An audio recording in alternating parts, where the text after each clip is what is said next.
guys, this is U of H. Welcome to our second episode of Why South Korea podcast. For those of you who do not know us, U of H is the lifestyle brand about Korea and you. We are a content group that shares cultural aspects and stories of Korea. Our second guest is Michelle from Malta. She came to Korea in November 2020 and has been living here until now. So, hello, Michelle. Hi, Welcome. thank you for the invitation. So, I want to start our podcast with the question. Please introduce yourself. Sure. My name is Michelle Paris, but everyone knows me as Mimi. It's not my Korean name, it's just a nickname. And I was born in Malta, which is a tiny island in the Mediterranean, just next to Italy. I lived there till kind of the age of 21, 22. And during that time, I also lived in Italy very briefly. But then I moved to the UK, where I lived for almost 15 years. I did my first undergraduate degree in Malta in business and banking. And then I moved to the UK, where I did another degree in University of Leeds in arts management and culture policy. And I was also doing music on the side. So another big part of my life is I am a professional musician. I started piano when I was 2.5, very, very young. But my dream was to play the harp, which eventually I did. When I turned sort of 15, I started learning orchestral harp, and then I specialized in Irish harp. At school, I had opportunities where I was singing, so I slowly discovered that I also can sing. So I started taking lessons and eventually became a jazz singer as well. While living in the UK, there were many opportunities, and slowly I was doing music and arts management and business, kind of all in the same sort of hot pot, if you want. And then when I went back to Malta, I had some opportunities which led me to a career in education. I never ever imagined I would become a teacher, but I was teaching music and I was teaching English for academic and business purposes. Yeah, so that's kind of my background. I have no brothers, no sisters. I'm an only child, and I miss my family very much. So, thanks for introducing yourself. So, how did you first hear about Korea then? You were living in Malta in UK. Yes, right. So actually, when I was in the UK, after graduating from Leeds University, I moved to Goldsmiths in London, where I did my master's. And I was very surprised that almost 80% of the people in my course were Asian, and most of them were from South Korea. Now, up to that point, I had never heard of South Korea. This is back in 2009. So this is before Gangnam Style and Psy, and before BTS, and before the K-Wave and Hallyu and all of that. So never heard of South Korea up to that point. And I became friends with Joseph, who's still my best friend. He's originally from Jinju. And he and his wife introduced me to Korea, Korean culture, Korean food, especially. Him being a dancer and a singer, he introduced me also to Korean music. So that's the first time I heard about Korea. And then slowly, there were other opportunities to learn more about Korea. It just kind of kept popping up in my life. You know, obviously Gangnam Style and then BTS crossed me. And then someone sent me something. I was like, this is K-pop. I'm like, what is K-pop? Never even heard of K-pop before.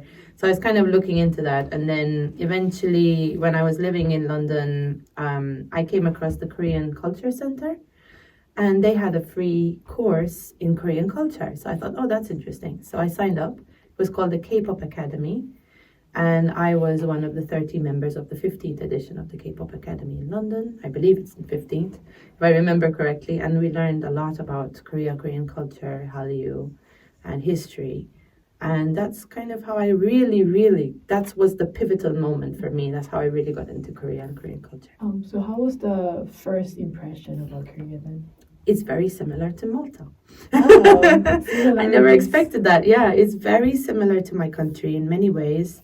Certain aspects of culture, certain traditions.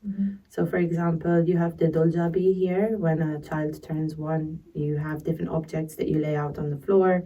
And the object that the baby picks first will determine their life or their career. In my country, we have the same. It's called uchiya. So I have also had that as a baby. So I was very surprised to find that my country and Korea have a lot in common. You know, both countries were colonized. So we have a similar feeling and similar history as well. We were colonized for much longer than Korea, but we have very similar aspects. So that was my first impression. So for the 돌잡이, what did you grab? I grabbed a reel of thread. So I know that in Korean culture it means a long life. Yeah. But for us it means that I would have gone into fashion and fashion design and being a seamstress, like making clothes. Yeah, but I love, by the way. Cool. My grandma was very happy because she was a wedding dressmaker, handmade wedding dressmaker. So she was very happy that I would continue the family business. Sorry, Grandma, I did not. Okay, so. However, I have strings in my life, like the harp strings, right? Oh, so true. maybe that's why. That's After I true. thought about it, I was like, actually, there are strings. Okay, that's great. So you've been in Korea for over 2 years now. Yes, right. Almost you're reaching the 2 years. So how is life in Korea? I think with every country you have ups and downs. And then you also have external things which make life maybe easier or harder. In my case, I came to Korea during the pandemic. And I came to Korea from a locked down London. So for the longest time, I had no human contact except my housemates. And it was a very difficult time, even psychologically. So even the whole journey coming to Korea, getting on a plane, and all of those measures when you're terrified that you're going to catch this virus, and then coming here, and obviously everything that was in place at the time meant there was no contact at all with other human beings. So I was here completely isolated, not only from whatever I know, my culture, my country, my continent, even from the outside world. So it was a bit surreal. So it was a life online, really. And then when things slowly started opening up, it was a very different Korea to me because I had visited Korea 3 times before I moved here back in 2019, so just before the pandemic, really.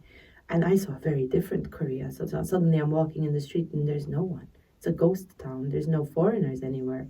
So everyone was looking at me like, oh, you're not like us. Like, hello, why are you still here? Everyone's left and you're here. So it was a very different, almost surreal experience for me. So it's kind of hard to judge in that kind of circumstance, which is not a normal circumstance. Of course, it had its advantages. So I was able to travel a lot and see also Korea in a different way, a quiet Korea, not flooded with tourists. And I was able to go into nature and really enjoy. So it had some really beautiful aspects. And then as life came back to normal slowly, Hongdae and Sincheon had more buskers. So I was able to see what I used to see before, music in the street, which makes me very happy. And yeah, it was there were good things and obviously less good things and very lonely and sad moments, of course, as well. So while you visited here as a travel before? As a traveler, yeah. Where did you go? Oh gosh, so the first time I was here with my mom, we were here for almost a month and we stayed mostly in Seoul and we also traveled to Jeju-do. Yeah, which was lovely. And again, Jeju was very even more similar to my country. Even the sea and the food and the people. Yeah, so it felt very homely to us. We felt very comfortable. And it was my mom's first time in Asia. So I was nervous, but she says to me it was one of the best holidays of her life. So that was lovely. Yeah, so that was the first time I came here. The second time I came here, I was actually invited here by COFIS because we were part of a project called the K Community Festival. It was the first edition. And I applied to be part of that with another group of people from the UK. And we were singing Minyo. I was the group leader. So we were invited here because we won the contest from the UK. Came here and we learned more about pansori and Minyo together with a group from Spain and a group from Germany and a group from Poland doing buchachum, salmonori, all of the other traditional arts. And then we also eventually performed together in Belgium as part of this project. That was a Korean government funded project. So that was we were based in Seoul and we were training. So it wasn't really a holiday. But then I had a few days by myself after where I traveled to Busan and Gimhae and like down south. And then the third time I came here, I was actually scouting places to live and jobs because I had already made up my mind that I wanted to move to Korea. So I stayed again mostly in Seoul because I knew that Seoul would be the place I wanted to live. So I just went around Seoul and met some friends. And I think, yeah, I didn't travel very far at that time because I was focusing on finding a place to live and finding a job. But obviously, when I came back, I traveled to so many places in Korea. So many. I lost count. I think some of my Korean friends say, "You've been to more places in Korea than I have." I'm like, probably. Probably more than me. Yeah, I love it. I love traveling. So, is there any difference between traveling and living in Korea? There must be Oh, something. God, yeah, There's like sure. huge difference, I guess. But Yeah, just wanted to listen to your yeah, experience. of course. This counts for all countries, not just Korea, but in general. When you're traveling, you've seen all of the kind of tourism adverts and brochures. So you go to those places, right? And you're living in a hotel or maybe you're in an Airbnb. And usually time is too short to actually really know what it's like to be there. So yeah, I traveled 3 times in a year, and that wasn't near enough for me to know anything about life here. Why? Because also a lot of people at that time were not sharing the real experiences. They were romanticizing it. Because not everyone wants to hear bad news, right? People want to hear good news. People want to hear about fun things, not the not fun things. So there were very few people at the time documenting really what life in Korea is like, what actually moving here, living here is like. So yeah, it was a very different experience. So as a traveler, you're going to the tourist spots, you're doing tourist activities. You're not involved with going to immigration, getting your visa, getting your legal papers, signing contracts, making sure you're paying the bills, the right tax. That's a very different situation. And then also, you're not working in a Korean company. You don't know anything about Korean corporate life, work-life balance, culture. Also, there's a very different experience from those of us living in Seoul versus those of us living in rural areas of Korea. Like many English teachers also live in rural areas outside of Seoul. So yeah, it's a very different experience in general when you're traveling versus living in a country.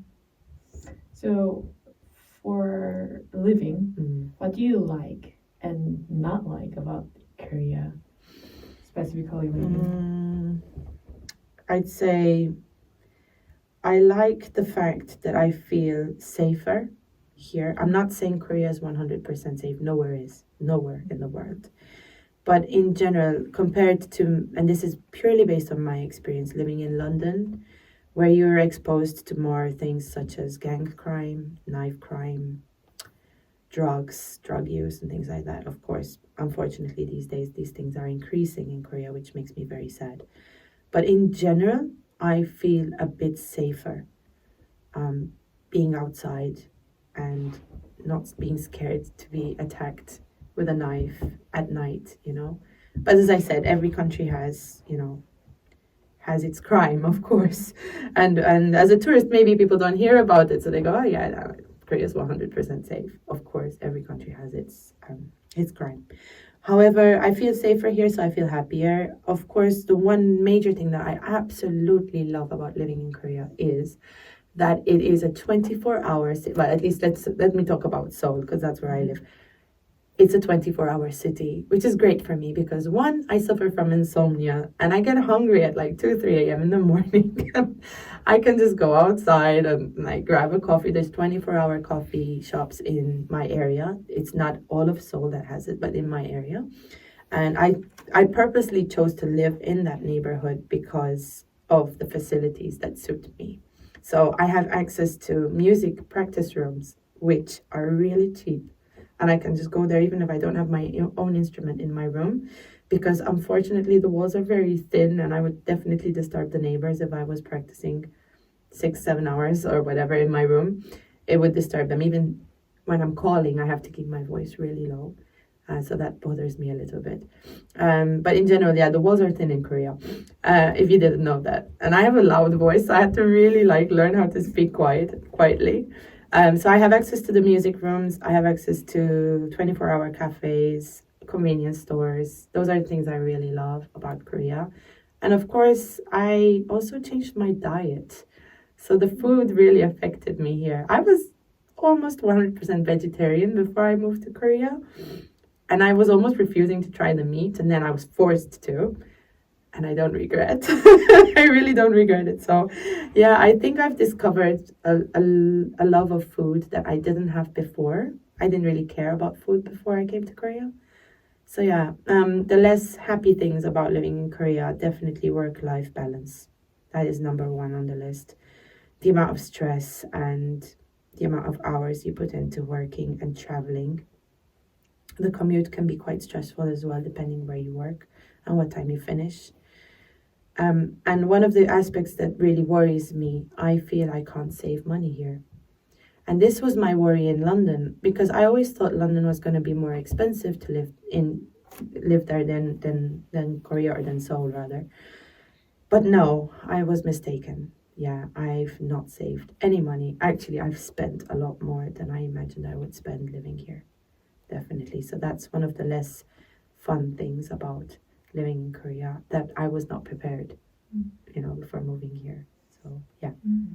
So, because you specifically chose that neighborhood because of your love of 24-hour cafes and Yes, stuff. yes. So for your And third, music. yeah, and music rooms.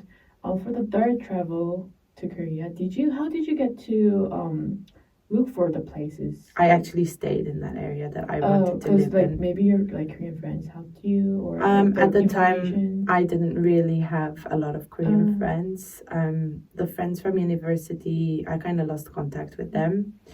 Yeah, and some of them moved to America. They're not even living in Korea as well. So actually, I never really had many friends, even in 2.5 years that I've been here. It's one of the aspects that I thought was surreal because I actually thought it was easy to make friends in Korea, especially me knowing so much about Korean culture. And I do speak a little bit of Korean, No, that is one of the aspects that I wasn't prepared. It is really hard to make friends here. And when I say make friends, I mean real friends. I mean friends that are going to be there in a year's time, not temporary. And there's many reasons why this is. I mean, of course, sometimes there's a language barrier, but it's also the question of if someone gets into a relationship, they focus on their relationship, so their friends just don't matter anymore. Disappear. Yeah, so they're really focused on relationships here. Not like us in Europe. Even if we have a boyfriend or a girlfriend, we might still meet with our friends or hang out with other people. But no, here it's very different. So suddenly they just ghost me. I suddenly find on KakaoTalk I've been blocked. And I think, what have I, yeah, literally, what have I done? You know that you've been blocked, right? Or ghosted completely, like after a month. And you just think, oh. And then sometimes after like 3-4 months, they come back. Either they've broken up or they go, oh, because I had a really hard exam and I needed to focus on my exam. Like, why block me though? Like, isn't that a bit extreme? So people just kind of disappear. And I do understand, there's a lot of pressure on education and exams here, but it is a bit extreme. And again, it's a case by case, as they use this expression in Korea, the Korean expression case by case. It is case by case, so it's not always the same with everyone. I have friends that I met online when I was still living in London. We're still friends now, 5 years, 6 years on. Yeah, so that's really lovely. And we got to meet when I was traveling, and we're still friends. And 2 or 3 of them are in relationships, and one of them is actually married, but we're still friends. We don't see each other that often, don't communicate that often, but yeah, it's lovely to have that. But yeah, making friends is a hard one. Yeah, because for like other people living in other countries, they might think, oh, that's kind of strange that you cannot really make or like friends or like relationships in Korea. Because so why do you think, like in your opinion, why do you think people are having a hard time making friends in Korea? I think there's this kind of misconception that, because Korean people are shy. Again, not everyone is shy. It's not a question of being shy. I think it's more, some people feel they're not good enough at speaking English, so they're embarrassed to even try. There's that. And then there's the other aspect. Let's say if the foreigner is the first person who tries to approach, they feel really scared. I don't know, or uncomfortable. So yeah, I've seen that, and I've experienced it myself as well. And then there's also a question of a lot of misconceptions and stereotypes out there. So some people have a fixed idea about what a foreigner should behave like and think like. You know, apparently we're all open-minded, which we're not. You know, I'll tell you this funny thing. Like, whenever I met a Korean person here, almost, let's say 90% of the time, I say I lived in London, they go, oh, London, yeah, Kingsman, manner make it man. So in their mind, Kingsman represents British people, right? So all British people are like Kingsmen. They dress like that, they act like that. They're all these like old school gentlemen, gentlewomen, I guess. It's not like that. So my reply to that is usually, are all Korean people like K-drama characters? No, because all of my Korean friends go, don't believe K-drama, you know, like real life is not like that. So I say, do you say that to me about K-drama, then you shouldn't be believing that Kingsman is exactly what, you know, British people, British life is all about. So it goes both ways. So there's this stereotype, like I guess like some people have a stereotype about Korean people or Asian people in general, and they have an idea of what we should be like. So I think that comes into play when trying to make friends and both when trying to make a relationship. That's also incredibly hard here in Korea. Dating is hard, and making a real relationship, like a long-lasting relationship, is very hard. Yeah. So, I wanted to just ask you about our previous topics. Like, what made you decide to Korea? Like, move to Korea? I think for me personally, I was at a time where I was thinking, I've been focusing on what other people want from me. I've been focusing on what felt right at the time, many decisions that I had to make in the past.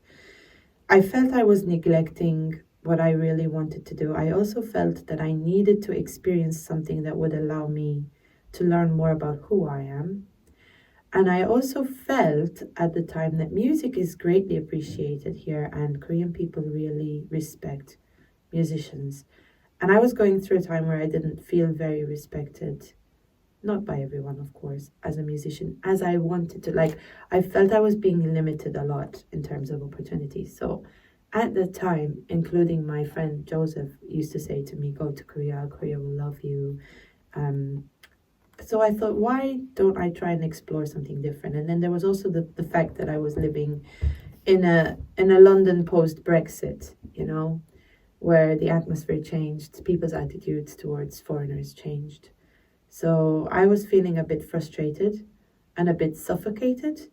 And I just thought, I think I need to just go to some country. It wasn't even Korea at the time, it was just in general, the Asian continent. I want to go to a place which is completely different to what I know and to what I'm familiar with. So going out of my comfort zone and really challenging myself. It was a bit like, yeah, it's a life challenge. And that's exactly what it turned out to be in the end. So I wanted to challenge myself. So that was one particular reason I decided to move to Korea. Actually, at first, as I said, it wasn't Korea. But then I felt because Korea is so similar to Malta, maybe I can feel more comfortable. I can settle down quicker. So that's why I chose Korea in the end. Yeah. Yeah, so I'm curious, like your friend Joseph, why did he say that Korea will love you? You know, this is $1 million question. Like I've never even asked him like, why did you say that at the time? Maybe he won't remember, but I remember him saying it to me not only once, like over the years. He kept saying, Mimi, move to Korea, Mimi, move to Korea, maybe Korea will love you. I don't know, maybe he felt something, or maybe he knew something I didn't know. Or maybe he didn't want to tell me, he wanted me to discover that. I guess if I did move in a situation when it wasn't the pandemic, my life would have been very different to now. Of course, I could have come in on an E6 visa, which is a performer visa. I could have potentially, I was younger at the time. I could have maybe opted to audition for some agencies that look at taking on artists who are not teenagers. They're older, which are not common, by the way. Age is a big problem here in Korea as well for looking for jobs, so especially arts. So yeah, I think maybe he knew something and he didn't tell me. I don't know why. Joseph, why did you ask me that? I have no idea. You should ask him next I time. I should, shouldn't I? I'll send him this podcast and then I'm sure I'm going to have a discussion with him after that. So you decided to move to Korea. Yes. So what was your next step after your decision? Like, for example, like housing. Oh yeah, so obviously a lot of work went into preparing coming here. My situation was a bit tricky because at the time I told you I came here to interview, well, to try and find a job and interview for a job. I at the time had the job offer when I had decided to come here. So I wanted in my mind, I said, listen, I want to make sure I have a job before I go there. That was the original plan. And I did have a job offer before I came here. But with the pandemic, the place shut down and I lost my job offer. Therefore, I also lost my visa and everything fell apart. So I suddenly found myself with everything I possessed in boxes and suitcases ready to leave UK and nowhere to go, no job, no prospects. So that was a really hard time. So obviously it delayed my departure to come to Korea. But during that time, then I had to look at, okay, so how can I go to Korea in a way that I'm not a tourist? So I was looking into what visas can I apply for. And I found that in some cases, you can apply for something called a D10 visa, which is a job seeking visa. And that's the one that I applied for because I've satisfied all the criteria. And one of the big sort of requirements for that is you need to have graduated from one of the top 200 universities in the world, which I did. University of Leeds is one of them. So I was kind of lucky in a way. The unlucky side of my story is I am a native English speaker, as you can hear. And of course, I taught university students, I taught high school students, both in Malta for a long time, and also the UK. So basically teaching in high school and university for over 10 years. So obviously, I am a native speaker in general. Many people don't know Malta is native English speaking. Very few people, very few Korean people know this. And the only Korean people that know this are the ones that actually go to Malta to study English, because we do get a lot of Korean students coming over of any age to study English because it's cheaper and they like our climate, they like our food, they like our culture, they like the sea. So they usually choose Malta. It's a bit cheaper than going to Australia or Canada or America.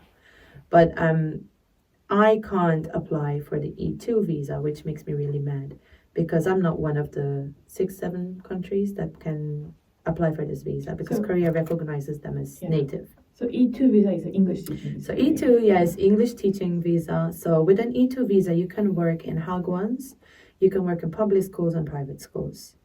And that's open to people from Canada and Australia, UK, Ireland, New Zealand, yes, USA. Yeah, so it's not open to Maltese citizens, unfortunately, even if we are native speakers. So I was extremely limited with what I could go for in terms of a job and a visa. So the only thing at that time was the D10, with a hope to find a company that would be willing to sponsor what we call an E7 visa, which is a professional working visa. E7 visa comes with a lot of limitations. It is quite expensive, but also you're not allowed to work in all the industries and all the jobs. So it was a question of finding a company willing to sponsor that in the right industry and the right job that would match also my qualifications. And I can't even begin to tell you how hard that is. Yeah. So like E2 being expensive, meaning like the fees. Oh, E2 is not E7. No, I mean yeah, E7. Yeah. So E7 as being expensive, meaning the application fee is expensive? No. So basically what happens is the cost of an E7 visa is 130,000, so shipsamanon. However, because of how complicated and how hard this visa is to get, it's not only hard for the person applying, the company has to satisfy a lot of criteria, a lot. And it's the list is endless. There's always something. And then they require a lot of paperwork and a lot of verifying a lot of things. So it first of all, it takes more than 1 month, the whole process of getting the visa. So if you're, limited with time, this is not the right visa for you. It is going to take 1 to 2 months at least if there are no problems. Then what most companies do is they hire something called a henjongsa. I hope I pronounced that properly. It's an agent. They are specialized in getting this visa. So they know all about the process, the paperwork, and blah, blah, blah. So they do all the footwork for the company because the company doesn't have time to deal with immigration going. And it sometimes it requires the person to physically go to immigration, queue up, talk to people, come out, get the paperwork, all of those things. So they usually pay an agent to do the work, and that would cost minimum 1,500,000. That's money, right? Yes, yeah. So that's a minimum. Mm. I've heard of a lot more than that. So sometimes if it's complicated, if they need to translate documents, the fee goes up. Mm.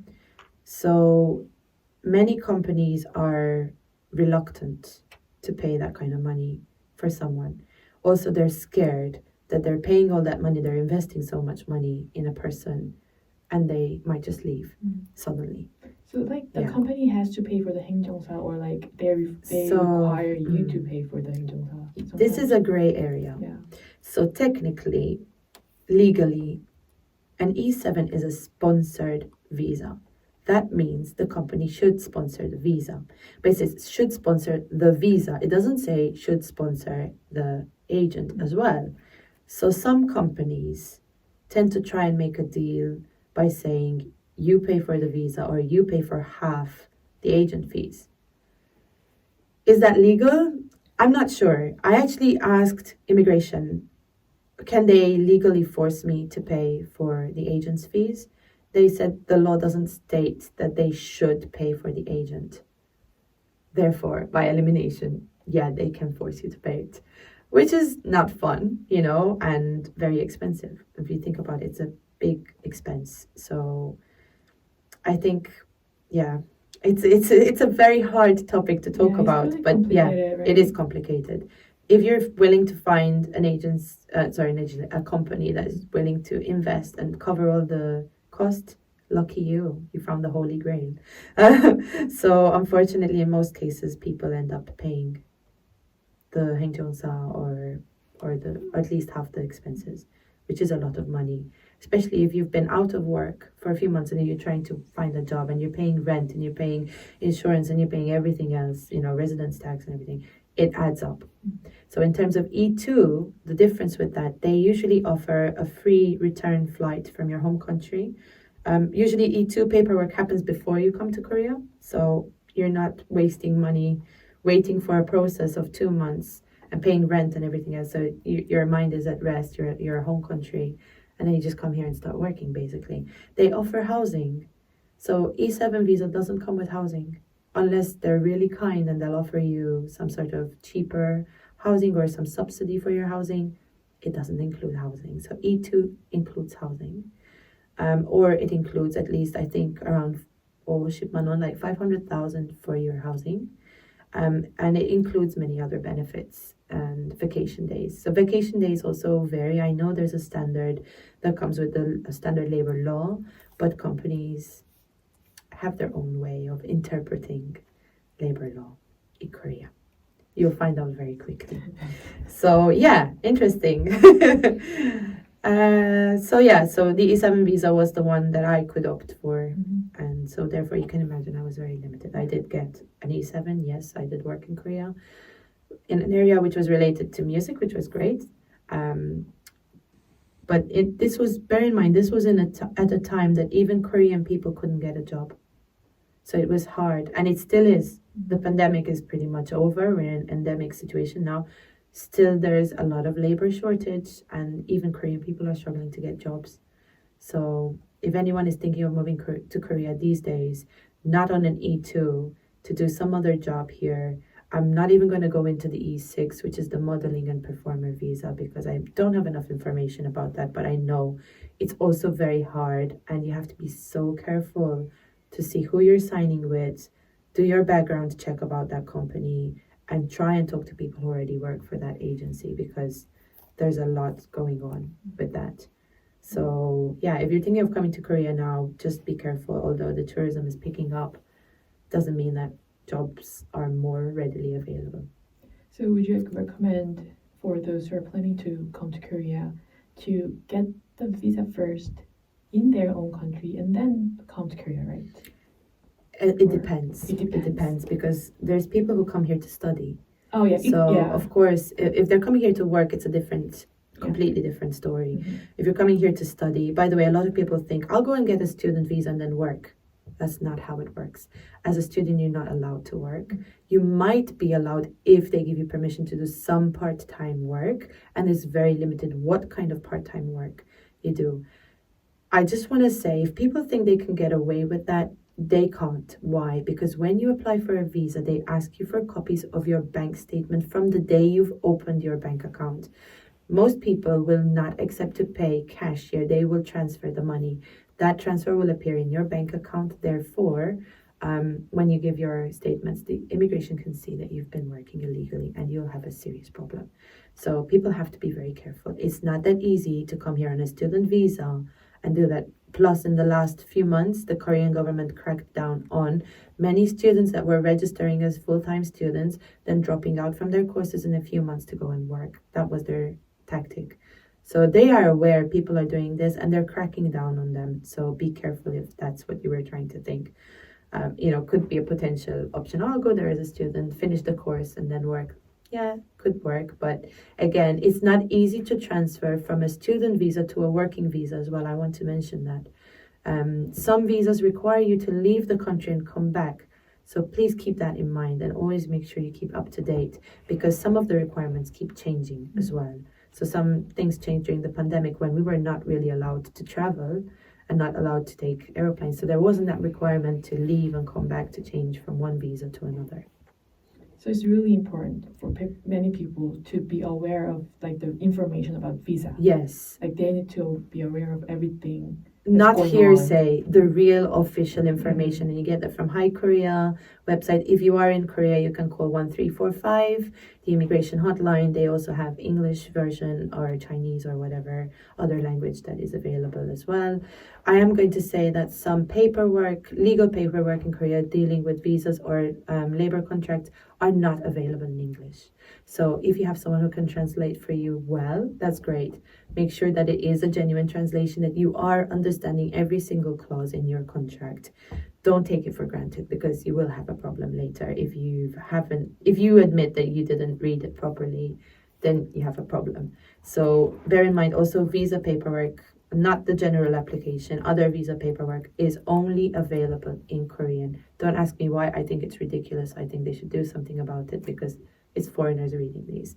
So, and the other big advice I'd say is make sure you have a lot of money in your bank before you come to Korea. And this is not just for living here, but there are certain costs attached with getting a visa. For example, D10, you can extend it if you haven't found a job within 6 months. However, they require you to have at least, how much was it? It was about 5 million, let's say 5,600,000 in your bank account to show that you can, and that's minimum, to show that you have enough money to support yourself financially for 6 months. So it's not just, that's over and above the cost of the visa. So if you don't know about that, then you have a problem. Like, oh, I don't have enough money in my bank. And it has to be a Korean bank, not a foreign bank. So you might have Bank of Mom and Dad and you say, oh yeah, I have all this money in a foreign account. They're like, no, it has to be here. Your bank. It has to be in Korea, in one. Is it hard to open a bank account in Yes, Korea? it is very hard to open a bank account in Korea. Also because of the Money Laundering Act. So they have to check. It took me hours and hours and hours to open my first bank account. And you need that for your salary. They will not transfer your salary to another account. And this is also because they have to monitor taxes and things like that. So yeah, that's a big one. Yeah, that sounds really tough and complicated. Yeah. It's things that I never knew about before coming here. I wish I knew. There was very few information at that time, certainly about people who are not English teachers. I think 98% of the videos and information I saw were from people talking about their experience as English teachers in Hagwon and things like that. There are, of course, other visas, other jobs as well. I personally tried to get a job in university as a professor.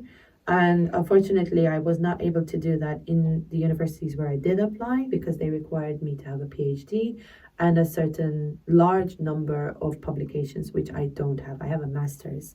I have some publications, but not as many as they wanted, unfortunately. So I'm a bit sad because I would have liked to be teaching music as a professor in university. It didn't work out yet. I'll say yet, because you never know in life, right? You never know in life. So, is there anything that you wish you had known in advance?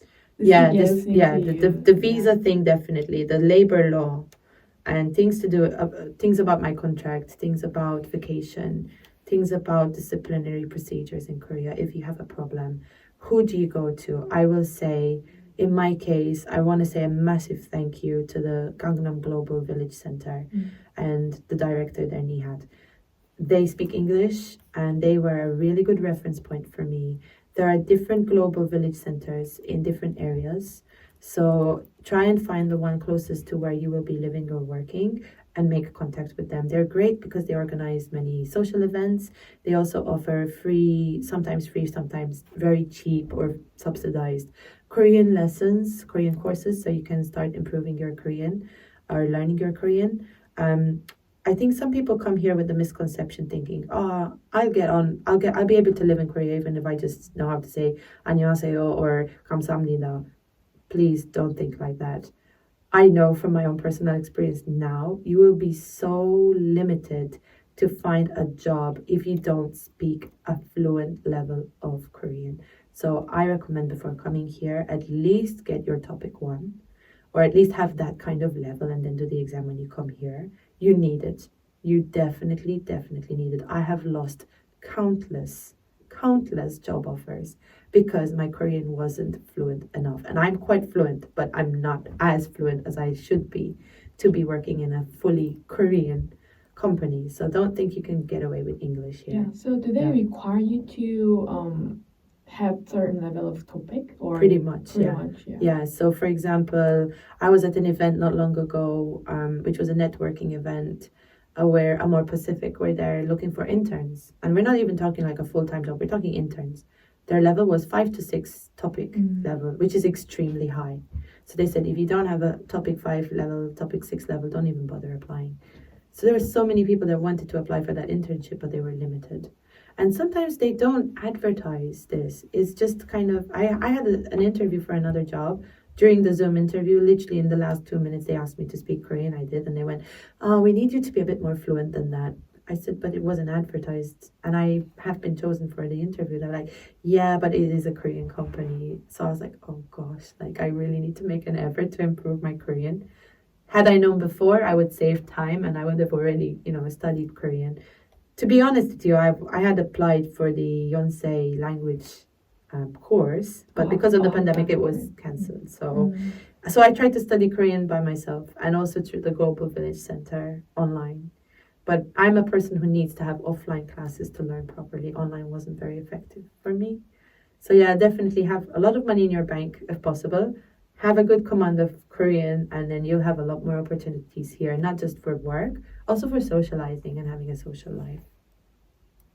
Yeah, so in your opinion, what's the most important thing one should know related to living in Korea? Not taking anything for granted. That's definitely the biggest advice. And not believing what you see online only. Like, don't believe certain creators that say certain things. Don't just base your experience on, oh, but I heard this and I heard that. Do your checks and get your information from the horse's mouth, as they say. Check the government websites. If it's in Korean, get it translated as best as you can.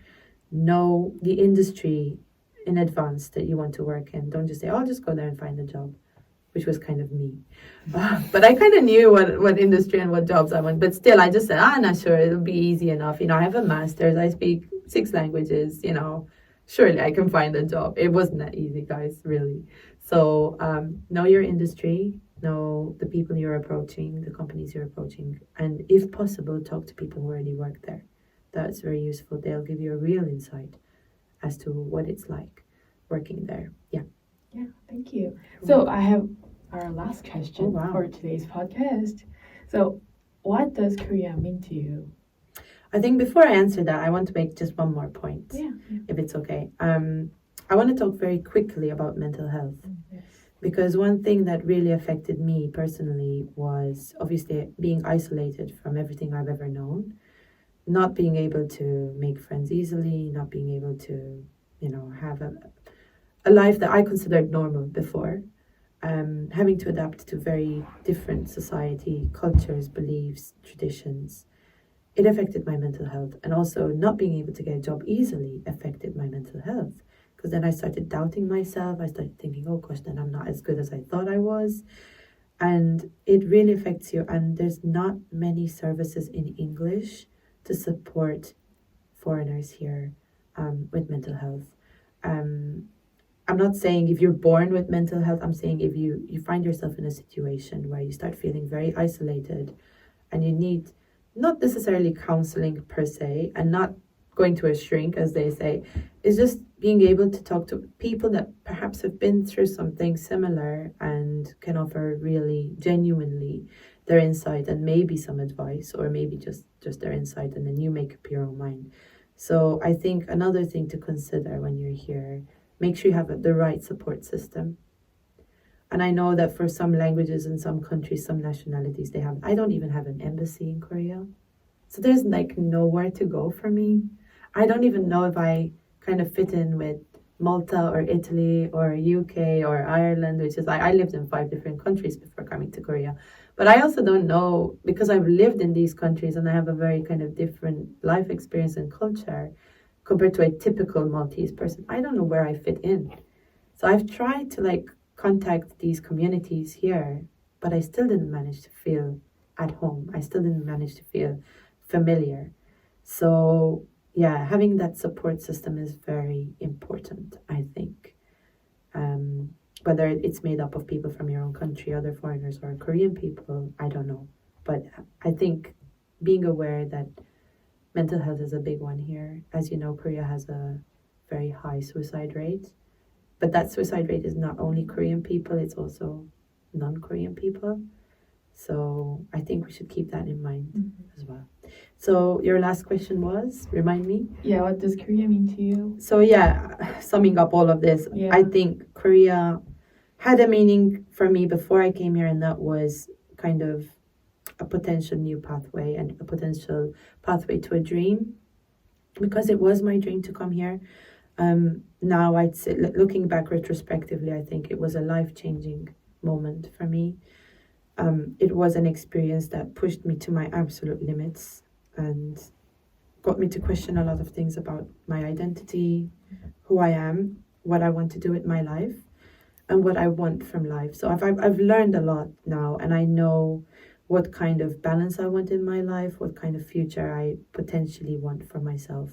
So for me, if I had to define it, it is a life-changing experience where I learned a lot about myself and my life and my choices, and a good reality check, let's put it that way. A reality check. Yes, a good reality check between dreams and reality. Yeah, you must. Yeah, thank you so much You're for welcome. sharing your experience in Korea, like traveling, living in Korea, and how you felt and what you thought about Korea and stuff. Yeah, thank you so much. You're welcome. I hope it proves helpful to other people who are hoping to come here. Definitely, it's gonna help everyone who's thinking of visiting Korea. And if they have any questions, they're very free to contact me on social media as well, and I'd be happy to answer questions as We'll well. make sure to share No on problem. Instagram. Yeah. Thank you. Thank you so much. Thanks, Thank you. Have a good day. Have a good day.